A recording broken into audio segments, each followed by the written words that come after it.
Good afternoon, Mayor, Commissioners, and Bureau Directors. My name is Sarah Messier. I am both an ex officio member of the Public Utility Board and Water Bureau staff. I have the great honor to represent the Public Utility Board today and share the board's feedback on the rate impacts of recent budget decisions. The city's stated priorities and core values, as adopted by Council, intend to center anti-racism, equity, transparency, communication, collaboration, and fiscal responsibility in all actions and decisions. However, the Council's vote last week reversed course for the city's utility bureaus and demonstrated the opposite of those values, lacking transparency, collaboration, and timely communication with the community. Last-minute budget cuts to our most essential resource, water, impacts every Portlander negatively, now and into the future. A process that does not allow for true engagement and rushes to decisions while centering limited interests is classic white supremacist culture and contrary to the value of anti-racism in decision-making. I have to take you to task.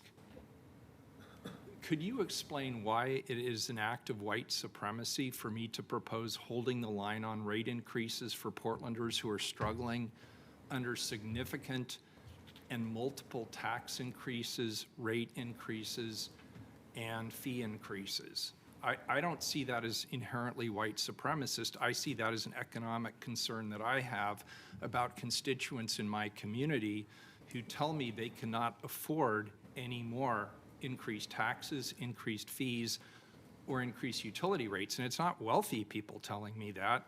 It's people on the other end of the economic spectrum who are saying, I can't afford to live here anymore. How is that an act of white supremacy?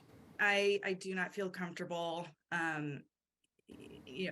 answering this question without having that consideration. And yet with the you board. felt comfortable suggesting the alternative is an act of white supremacy. So I'm just saying, could we please keep the rhetoric and the hyperbole to a minimum? And let's talk about this as a rate issue and an economic issue, because ultimately that's what I believe it is. That's just my 2 cents. I'm going to stay away from the white supremacy thing, but Mr. Mayor, you did say, I did want to jump in and disagree with you on something else, but this is a happy. I was just responding to your invited testimony. Yeah. I felt like I was being singled out since my position on this is well known. So that's all. Absolutely, and I really appreciate the dialogue between you and Sarah on that matter. Commissioner Gonzalez. I'm going to keep this brief. I disagreed with the mayor last week, but I so tire of the invocation of white supremacy and equity arguments on economic issues. And I think it's a bastardization of language. It shuts down free recourse. So I continue to be disappointed in the reliance on such arguments that really don't get to the root of the matter. Again, I disagree with the mayor last week. I still disagree with him on this subject, but I am so tired of that type of rhetoric in these complex discussions. I'll leave it at that.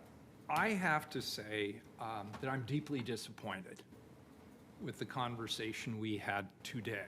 I think it's okay if we have disagreements in this chamber, and I've said it many, many times. If we all come into this chamber and we all agree on everything, that is a dysfunctional democracy. But for a democracy to function, we can't come in here and immediately assume that if somebody disagrees with you, they are retaliating against you, that they are white supremacists because they disagree with you. And frankly, I heard mischaracterization. These are not cuts. These are not cuts. These are holding the line on projected increases, which you just saw are year after year going to exceed the rate of inflation. It shouldn't be an act of courage for me to sit here and hold the line on rate increases and be called a racist and be called a retaliator and be called all the other things that people have come to this rostrum today to say. I think it's unacceptable, and I'm calling it out. I'm just saying it point blank.